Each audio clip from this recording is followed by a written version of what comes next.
Buenos días estudiantes, esperando que estén muy bien. Durante este video, que corresponde a la primera parte de las plantas, vamos a trabajar principalmente en el tema del trabajo, que es la movilidad de nutrientes en las plantas, ¿ya?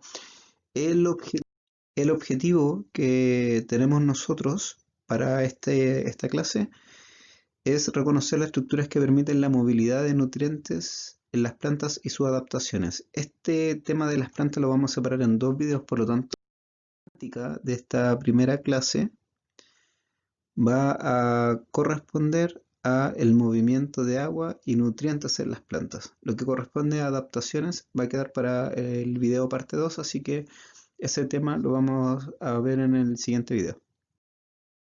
Algo que debemos recordar de la estructura de las plantas es que estas se separan en tres zonas. Tenemos una primera zona que corresponde a la raíz, una segunda zona que corresponde al tallo de la planta y una tercera zona que corresponde a las hojas. Estas son las tres principales zonas. Ahora, en un árbol grande veríamos la copa y en una pequeñita veríamos las hojas. En la copa nosotros encontramos tanto las hojas, encontramos los frutos o encontramos las flores. Son los tres principales componentes.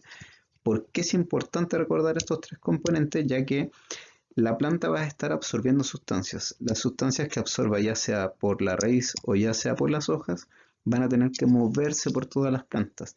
Recordemos que las plantas son seres vivos, por lo tanto necesitan estar constantemente moviendo las sustancias, ya sea el dióxido de carbono que absorben por las hojas, ya sea la glucosa, que es la que producen, o ya sea el agua, que es la que tiene que movilizar junto con los minerales. Así que todo eso se tiene que estar moviendo constantemente en la planta. Ahora, ¿cómo se mueve el agua en la planta? Hay que recordar una cosa que es fundamental. Las plantas tienen una pared celular, eso quiere decir que entre cada una de las células vegetales hay una pared. El agua no puede llegar y atravesar esas paredes por cualquier zona. Entonces, ¿cómo va a ser la planta para poder atravesar o cómo lo va a hacer el agua, disculpen, para atravesar esa pared? Lo va a hacer por medio de estas estructuras que nosotros tenemos aquí al ladito, que son los plasmodesmos. Los plasmodesmos son pequeños agujeros que están en la membrana, o sea, que están en la pared, disculpen, y estos permiten la conexión desde una célula a otra célula. Eso es lo que nos va a estar permitiendo los plasmodesmos. O sea, el agua, para poder moverse, lo va a hacer entre los espacios que hay entre la membrana o lo va a hacer por medio de los plasmodesmos. Esa es una forma en que se podría mover el agua. Entonces, para poder mover el agua es importante recordar que ésta se tiene que absorber por la raíz. Para que se absorba el agua por la raíz se tienen que dar condiciones. ¿Cuáles son estas condiciones? Como el agua se mueve por osmosis, siempre va a depender de las sales. Yo no puedo agregar mucha sal al agua que le estoy echando a las plantas. De hecho, no tengo que agregar sal porque si la tierra tiene muchas sales y el agua es salada, la planta no va a absorber agua. Entonces, lo primero que tiene que ocurrir es que tiene que haber agua y tiene que tener pocas sales. ¿Cómo va a entrar el agua a la planta? Tengo dos vías. Una de estas vías es la vía apoplástica. En la vía apoplástica, lo que va a pasar es que esta agua va a moverse, pero no va a entrar a las células. O sea, solo se va a mover por las paredes, entre las paredes. O sea, como aparece acá abajo, va a entrar el agua y se va a ir moviendo de pared en pared. Esa va a ser la forma en que se va a mover hasta llegar al xilema. En cambio, en la vía que es sin plástica, lo que va a pasar es que el agua va a entrar a la célula y va a empezar a moverse entre célula y célula utilizando los plasmodesmos. O sea, entra a la célula y se mueve por dentro de las células hasta llegar al xilema. Esas son las dos vías de absorción, ya sea apoplástica, por entre medio de las paredes, y sin plástica, que es por el interior de la célula. Ahora, ¿cómo el agua va a seguir moviéndose por el tallo, ya que se absorbe en la raíz, ya sea por la vía apoplástica o sin plástica, y llega al xilema? Para moverse por el tallo hay que reconocer que el tallo tiene varios tejidos, pero nosotros van a ver dos tejidos que nos van a importar más. Uno de ellos es el xilema y el otro es el floema. El xilema, que es el primero que nos va a importar, nos va a importar porque él mueve agua. Lleva el agua y las sales minerales que se absorben por las raíces. Las mueve en una dirección y también como característica del xilema es que tiene un tejido interno que no tiene terminal, o sea, no hay separación entre las células. En sí el xilema es como un tubo, es como una manguera que está dentro del tallo, sin separaciones internas y tiene paredes gruesas para que mantenga su estructura. En cambio el floema, primero el floema mueve agua y alimentos, o sea, mueve la glucosa, que es importante para las plantas, y tiene perforación, o sea, las células aquí tienen estos hoyitos donde tiene que ir, hay separación entre una y otra estructura y se mueven en ambas direcciones. En el xilema el agua solo se mueve en una dirección. Cuando el agua llega a las hojas, nosotros en las hojas vamos a encontrar distintas estructuras, pero lo importante es que en la hoja igual vamos a tener el xilema. Van a llegar estos conductos, el xilema y el floema son como los vasos sanguíneos, por lo tanto se conectan en todos los lugares.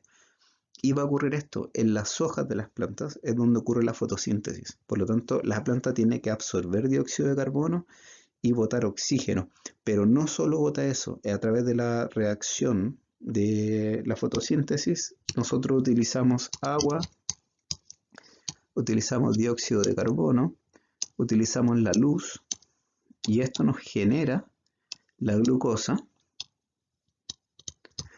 también nos genera el oxígeno y nos genera vapor de agua. Vamos a tener vapor de agua. Por lo tanto, este vapor de agua se va a ir acumulando en estas zonas que son parte del estoma. Y en algún momento esa agua tiene que salir. Entonces, la planta absorbe agua por las raíces, pero por las hojas va a estar botando el dióxido de carbono, o sea, el oxígeno, disculpen, y va a estar botando también vapor de agua. En algún momento tiene que generar ese intercambio. Como es vapor, el intercambio se va a dar por difusión. ¿Ya? Eso es importante recordar. Como hay mucho vapor, va a salir hacia donde hay menos vapor, que sería en la atmósfera. Por lo tanto, el vapor de agua va a salir de la planta. Lo mismo va a ocurrir con el dióxido de carbono. Y para que entre y salga el agua, tiene que pasar por estas estructuras que son los estomas. Los estomas son boquitas que tienen las plantas, son como boquitas, micro boquitas que están en la hoja. Y estas principalmente funcionan con dos tipos de transporte. Están relacionadas con el potasio y están relacionadas con el agua. Para que pueda abrirse o cerrarse los estomas, estos van a depender del potasio y por ende del agua. Cuando el estoma está cerrado, por ejemplo, y en este caso 1, cuando está cerrado, no hay intercambio de gases y tampoco se bota el agua. Por lo tanto, la planta no logra hacer este movimiento de sustancias. Para que se pueda abrir la boquita, o sea, para que pase del punto 1 al punto 2, para que ocurra eso, lo que va a hacer el estoma es que va a introducir potasio a través de transporte activo a las células oclusivas del estoma, que son esas boquitas, y como aumenta la cantidad de potasio, va a empezar a entrar el agua. Y esto va a permitir que por difusión salga el dióxido de carbono, o sea, salga el oxígeno y salga el vapor. Cuando ya la planta no necesita tener esta boquita abierta, o sea, por ejemplo, cuando hay poca agua, cuando hay sequía, cuando la planta no necesita perder agua, entonces lo que va a hacer el estoma es sacar el potasio y lo que va a pasar es que por osmosis el agua va a seguir al potasio, por lo tanto también va a salir. Y así es como funcionan estos estomas. Ahora, ¿cómo el agua que está en las raíces llega a las hojas? Para que pueda moverse desde la raíz a las hojas tienen que darse tres condiciones claves: la tensión, la cohesión y la transpiración.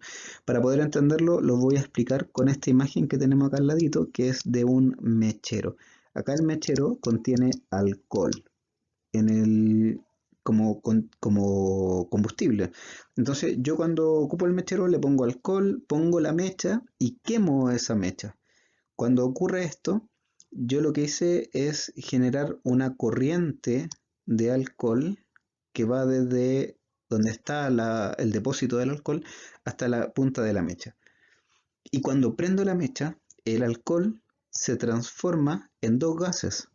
Se transforma en dióxido de carbono y se transforma en agua.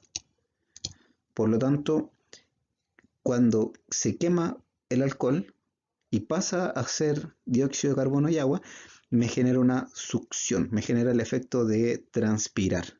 Como lo hacemos nosotros cuando el agua sale de nuestro cuerpo, eso mismo pasa cuando se está quemando este alcohol. Entonces, a medida que yo quemo el alcohol, va a ir subiendo alcohol a la punta de la mecha. Y así es como funciona un mechero. Y es el mismo efecto que se genera cuando yo succiono en una bombilla. Cuando con mi boca succiono, el agua sube. Eso mismo es lo que está generando. Entonces, al quemar el alcohol, se genera ese efecto de succión, de que tenga que subir. Y cuando la planta transpira, cuando bota el dióxido de carbono, también genera ese efecto. Entonces, la columna de agua, esa agua que está en la raíz, esa columna de agua, va a ir subiendo a medida que la planta vaya transpirando. Ahora, la transpiración es el factor principal para que suba, pero también tiene que darse la cohesión y la tensión en el xilema. Es importante que se dé la tensión y la cohesión. Tensión es que las paredes del xilema tienen que estar abiertas, completamente abiertas, y la cohesión es que la corriente de agua no tiene que interrumpirse. Y eso va a permitir que el agua se mueva desde la raíz hasta las hojas. Ahora, como resumen, las plantas sí o sí van a mover sustancias, como el agua, como el dióxido de carbono, van a estar movilizándolas, o como la glucosa, por ejemplo, van a estar movilizándolas. ¿Cómo la mueven? A través de la teoría tenso-coheso-transpiración, y las plantas sí o sí van a estar utilizando los mecanismos de transporte, ya sean transporte pasivo o transporte activo. Cuando mueve el agua, comúnmente lo va a hacer a través del transporte pasivo de osmosis, y también cuando mueva el potasio, por ejemplo, lo va a hacer por medio de transporte activo. Así que va a estar utilizando esos dos tipos de transporte. Bueno, estudiantes, terminamos con esto la parte 1 de nuestro video y espero que estén muy bien.